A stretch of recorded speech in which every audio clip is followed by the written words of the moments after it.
في هذا أيضا فضيلة الشيخ، لو أن رجل تبرع ببناء مسجد وشيد لنفسه بداخله قبر، نعم، على نفقته الخاصة، نعم، أيوة، فهل هذا جائز؟ أيوة، ولا في شيء. احنا النبي ما هو قبره في المسجد، والأزهر موجود، وقبور الأولياء كلها في المساجد. التنطع ده سيبنا منه، جايبين دليل ما يعرفوش هم مستدلين به ازاي.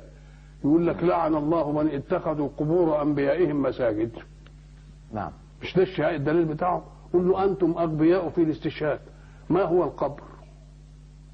ايه القبر؟ عرف لي القبر هو ايه؟ ما هو القبر؟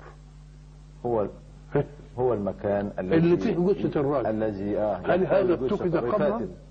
اتخذ مسجدا؟ ولا معمول عليه سور اسم حتى بيسموه ايه؟ بيسموه ايه؟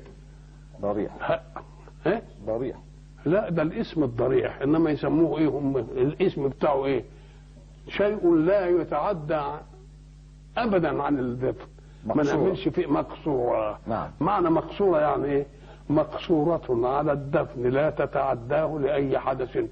فمن أين جاء اتخاذ القبر مصلى؟ أغبياء يا أخي. نعم، نقول لهم بقى روحوا اهدموا القبر في بتاع النبي.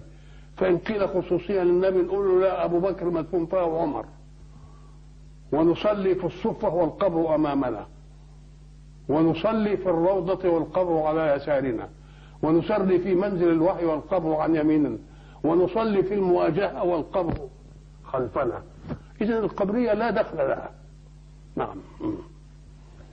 فضيلة الشيخ، هل يجوز مش هنستدل عليهم؟ وقال الذين غلبوا على أمرهم لنتخذن عليهم مسجدا ولم ينكرها الله.